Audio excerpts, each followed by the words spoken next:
Good morning, dear student. I am Vikas.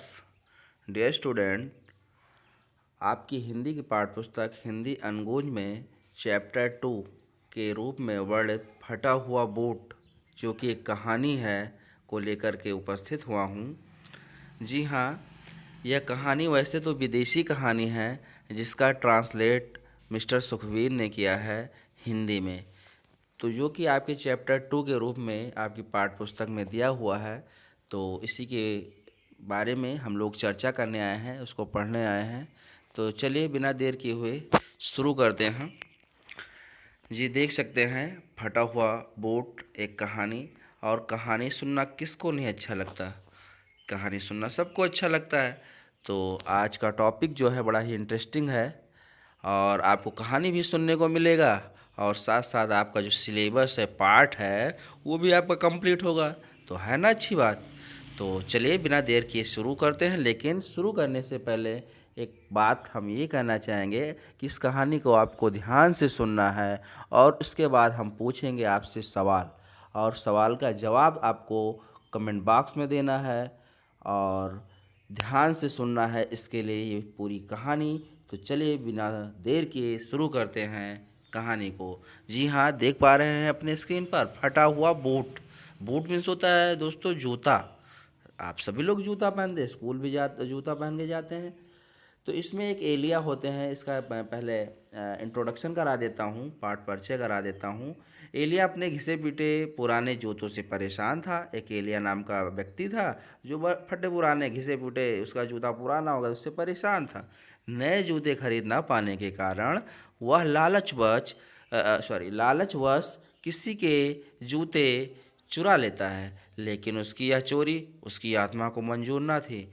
जी हाँ भाई, आप या कई लोग, बहुत लोग ऐसे भी होंगे जो चोरी तो कर लेते हैं मजबूरी में, लेकिन उनका मन कहीं ना कहीं अशांत रहता है, दुखी रहता है, बार बार सोचता रहता है, आत्मा उनका मंजूर नहीं करता कि हम चोरी करें। तो इससे ये भी एक कहानी, ऐसी ही कहानी है जिसमें एलिया तो लेता है जूते को, जूता चोरी कर लेता है, लेकिन उसका मन हमेशा कचोटता रहता है, और अंततः वो पुनः जूता को वापस रख देता है जहाँ से उसने जूता चुराया था। तो ये कहानी कैसे शुरू होता है, ये जूता कहाँ मिलता है, ये सारी बातों को जानने के लिए चलिए शुरू करते हैं कहानी को। एलिया कचहरी में बेकार सा रहता था। उन दिनों लोग कचहरी से दूर ही रहना पसंद करते थे। बड़े से बड़े वकील भी छोटे छोटे मुकदमे लेने के लिए मजबूर थे। एलिया के पास तो कोई भी मुकदमा ना आता, फिर भी वह कचहरी में जाता और वहाँ एकांत में बैठकर अपनी पत्नी को संबोधित करके कविताएं लिखा करता। जी हाँ, कचहरी समझते होंगे, कचहरी मतलब होता है कोर्ट, न्यायालय। तो न्यायालय में उस समय मंदी का दौर था, कोई केस भी नहीं मिलते थे वकील को। तो उस समय एलिया भी वहाँ पर जाता था, कोई भी केस ना होने पर वो कविताएं लिखता था अपनी पत्नी को संबोधित करते हुए। एक दिन रास्ते में एक परिचित गाड़ीवान ने एलिया को रोकते हुए कहा, मैं अभी भी तेरसनोवा से आ रहा हूँ, वहाँ मैं तुम्हारे चाचा से मिला, वे सख्त बीमार हैं। एलिया घर लौटा तो उसकी पत्नी घर के सामने धूप में खड़ी उसकी प्रतीक्षा कर रही थी। एलिया ने चाचा की बीमारी की खबर उसे सुनाई तो उसके शांत गंभीर चेहरे पर बेचैनी की बजाय रहस्यमयी मुस्कुराहट आई। उसे देखकर एलिया के होठों पर भी मुस्कुराहट आई। मतलब जो उनके चाचा जी है थे, वो कहीं दूर रहते थे और वो बीमार थे। जब उसका मैसेज मिला तो ये आकर के अपनी पत्नी को बताते हैं, लेकिन पत्नी मतलब चिंतित, भाई कोई बीमार होता है तो चिंता में आता है व्यक्ति जब सुनता है, लेकिन उसकी पत्नी चिंतित नहीं हुई बल्कि मुस्कुराने लगी। और उसके बाद ये एलिया भी मुस्कुराने लगे। क्या कारण था, चलिए पता लगाते हैं आगे। तो मैं जाता हूँ, एलिया ने कहा। आगे वह कुछ न बोला। पत्नी उसके मन की बात समझ गई। चाचा मरने पर अपनी सारी संपत्ति उसे दे जाने वाले थे। तभी उसने पति के फटे हुए बूट की ओर देखते हुए पूछा, रास्ते के खर्चे का भी कुछ ख्याल किया है? तो जवाब तो मिल गया होगा कि एलिया और उसके पति और पत्नी क्यों मुस्कुरा रहे थे। इसीलिए मुस्कुरा रहे थे कि चाचा के मरने के बाद सारी संपत्ति उसे मिलने वाले थे, इसीलिए मुस्कुराए, ये उनकी बीमारी को सुन करके। तो जब पत्नी ने पूछा, एलिया की पत्नी ने, कि रास्ते के खर्चे का भी कुछ ख्याल किया है, तो एलिया क्या कहता है, चलिए देखते हैं।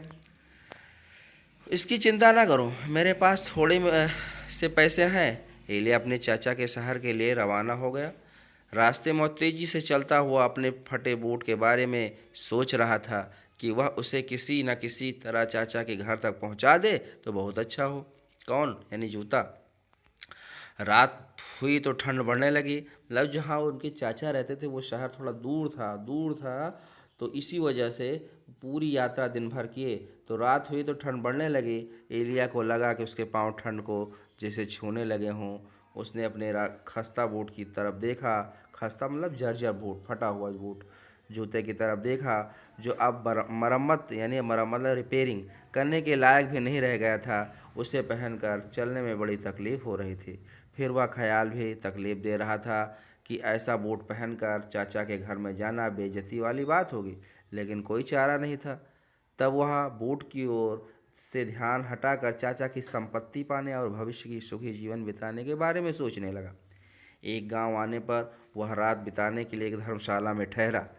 कम किराए में उसे एक गंदी सी कोठरी मिली। वहाँ दो व्यक्ति पहले से ही ठहरे हुए थे। वे दोनों ही सोए हुए थे। यानी रास्ते में रात हो गई जब चाचा के घर जाते समय, तो एक धर्मशाला में वो रुकने का निर्णय लिया, जो कि कम पैसे में वहाँ पे रुकने की व्यवस्था थी। चलिए, वहाँ पहले से ही दो व्यक्ति ठहरे हुए थे। एलिया अपने उन्हीं कपड़ों में लेट गया, लेकिन नींद नहीं आई। उसने अपने ख्यालों में संसार की सभी सड़कों पर और सभी घरों में अनगिनत बूट देखे। बूट मतलब जूते देखे। फिर तो उसे हर जगह बूट ही बूट दिखाई देने लगे। आखिर उसे लगा कि उसे उस कोठरी में भी बूट बिखरे पड़े हों। तभी वह अचानक उठ बैठा और सर्दी से कांपता हुआ नंगे पांव बड़ी नरमी से चलता हुआ अपने बगल वाले मुसाफिर की खटिया के पास गया। उसका एक बूट उसने पहना ही था कि उसके तपते हुए पांव में कोई चीज़ चुभी। उसने बूट उतार डाला। तभी कोठरी के बाहर से उसे अस्पष्ट सी आवाज़ सुनाई दी। तो डर के मारे उसके पांव वहीं के वहीं जम गए और उसी समय उसने अपनी आत्मा की फटकार सुनी कि वह पतन के रास्ते पर जा रहा है। बाहर की आवाज़ जब बंद हुई तो कोठरी से निकला। वहाँ कोई नहीं था। एक तरफ लटकी हुई लालटेन मध्यम सी रोशनी कर रही थी। एलिया ने इधर उधर देखा तो पास ही बूटों का एक जोड़ा दिखाई दिया। उसी समय उसने बिना कुछ सोचे बूट उठाकर अपने कोट में छिपा लिया। फिर एक नज़र वहाँ सोए पड़े चौकीदार की तरफ देखकर चुपके से फाटक खोलकर वह बाहर निकल गया। जी बच्चों, अच्छा, जब जूता उसने दूसरे के जूते में पैर अपना डाला तो उसे एक तेज आवाज़, अपनी आत्मा की आवाज़ सुनाई पड़ी। वास्तव में हम या आप या कोई भी अगर कोई गलत काम करता है, चोरी करता है, तो एक बार सबकी आत्मा एक बार ज़रूर देती है, आवाज़ देती है कि नहीं, ये गलत काम है, ऐसा हमें काम करना नहीं चाहिए। तो अगर व्यक्ति समझ जाता है तो वहीं पर गलत काम करना, चोरी करना बंद कर देता है। लेकिन कुछ लोग इसके आगे बिना सोचे आगे बढ़ जाते हैं तो चोरी कर लेते हैं। लेकिन यही बात एलिया के साथ हुआ। उसकी आत्मा ने रोका। चलिए आगे क्या होता है देखते हैं। तो चोरी कर लेता है और जूते को, और पहले पर बिना परवाह, लेकिन आवाज़ की तनिक भी परवाह किए बिना वह चल पड़ा। अब वह पहले की तरह तेजी से नहीं चल रहा था। उसके कदम लड़खड़ा रहे थे और वह बार बार पीछे मुड़कर देखता था कि कोई उसका पीछा तो नहीं कर रहा है। प्रातःकाल का प्रकाश फैलने लगा तो एलिया का डर और बढ़ गया। उसके दिमाग में विचारों ने हलचल मचा दी। उसे लग रहा था कि राह चलते लोग उसकी चोरी भाप लेंगे और फिर उसके चोर होने की खबर चारों ओर फैल जाएगी। आखिर पकड़े जाने के डर से उसने फिर अपना पुराना बूट पहन लिया और चुराया हुआ बूट सड़क के एक तरफ फेंक दिया। तो ये होता है डर। तो भी उसका मन शांत ना हुआ। रात की घटना रह रहकर उसके सामने आने लगी। उसे बार बार लग रहा था कि उस कोठरी के दोनों मुसाफिर उसके पीछे आ रहे होंगे। फिर इस ख्याल से उसका दिल कांप उठा कि उसके चोरी होने की खबर उसके पत्नी तक पहुंच गई तो अनर्थ हो जाएगा। संपत्ति पाने के पहले ही वह किस अधः पतन को पहुंच गया है। चलते चलते वह रुक गया और फिर लौट पड़ा। उसका फेंका हुआ बूट वहीं पड़ा था। उसे देखते हुए उसके मन में हलचल होने लगी। अगर वह उसे छिपा दे या ज़मीन में गाड़ दे तो भी वह चोरी उसकी आत्मा से छिपी तो नहीं रहेगी और वह चोरी उसके पूरे जीवन को कलंकित करती रहेगी। जी हाँ, अगर हम चाहे जितनी ही बारीकी से, चाहे जितने छुप करके अकेले में चोरी करें, लेकिन चोरी कोई न कोई मतलब हमारी आत्मा या भगवान तो देखते ही रहते हैं। कोई भी कितना भी ना देखे इस संसार में, लेकिन ईश्वर से कोई चीज़ छिपा नहीं हो सकता। अचानक उसने बोट उठाया और धर्मशाला की ओर चल पड़ा। वह धीरे धीरे चल रहा था ताकि अंधेरा होने पर धर्मशाला में पहुंचे। दिन भर उसने कुछ नहीं खाया था और बड़ी थकान महसूस कर रहा था। उसके कदम डगमगा रहे थे। धर्मशाला में खामोशी थी। उसने रात काटने के लिए जगह ले।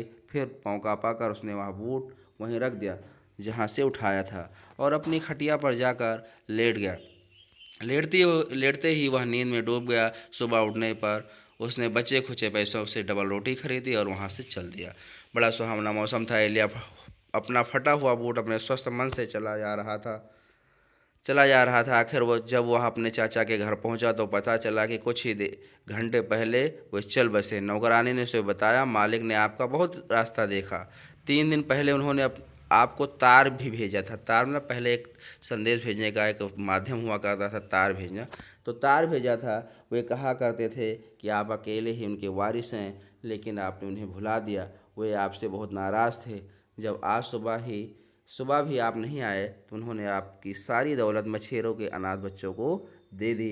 एलिया लौटकर अपने घर आया। उसकी पत्नी ने सारा हाल सुनकर कहा, अच्छा ही हुआ जो वह संपत्ति हमें नहीं मिली। जिस संपत्ति के मिलने से पहले ही आदमी अपनी ईमानदारी खो बैठे, उसका ना मिलना ही अच्छा है। तो ये होती है ईमानदारी। प्यारे बच्चों, ये स्टोरी कैसे लगी हमारे कमेंट बॉक्स में जा कर के ज़रूर हमें बताइएगा।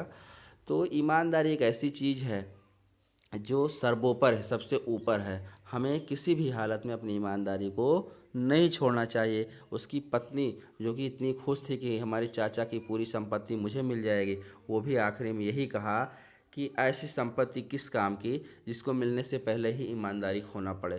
तो ये था एक स्टोरी जो कि एक विदेशी कहानी है, ग्रेजिया डेलिडा द्वारा लिखी गई थी, जिसका अनुवाद सुखबीर ने किया है। आप इसे देख सकते हैं। जी हाँ, ये है, इसको सुखबीर ने ट्रांसलेट किया है। तो ये था कहानी। वीडियो ज़्यादा लंबी ना हो, इस जल्दी जल्दी हम आगे चलते हैं। ये था आज आपका होमवर्क। पहले हम बात कर लेते हैं। तो शब्द निधि आप देख पा रहे होंगे अपनी स्क्रीन पर। ये वर्ड मीनिंग है, शब्दार्थ है, इसको आप अपनी कॉपी पे लिखेंगे। और दूसरी होमवर्क और साथ साथ आपका क्वेश्चन भी ये है, आप देख सकते हैं। 2 प्रकार क्वेश्चन है, पाठ चर्चा। पहला है मौखिक वर्बल स्किल। एलिया कहाँ जाता था, वह क्या करता था, तो आपको पता ही होगा, स्टोरी समझ में आया होगा। दूसरा, कौन सा ख्याल एलिया को तकलीफ दे रहा था। तीसरा, पतन, घोर पतन, आवाज़ कहाँ से आई। लेटते ही वह नींद में डूब गया। एलिया की गहरी नींद कब आई एलिया को। तो ये 4 है, वर्बल है, लेकिन कॉपी में लिखना है।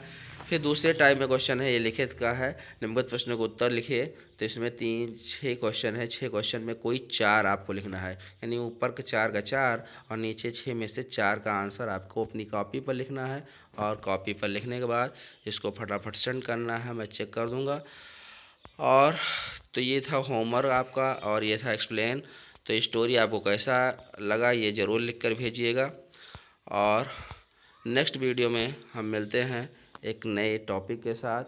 और उन लोगों से भी रिक्वेस्ट करते हैं जो अभी तक हमारे चैनल को सब्सक्राइब नहीं किया, प्लीज़ सब्सक्राइब करें और बेल आइकन भी दबाएं, जिससे कि नेक्स्ट वीडियो आपको मिलता रहे। चलिए, टेक केयर, बाय बाय। फिर मिलते हैं नेक्स्ट वीडियो में। Thank you.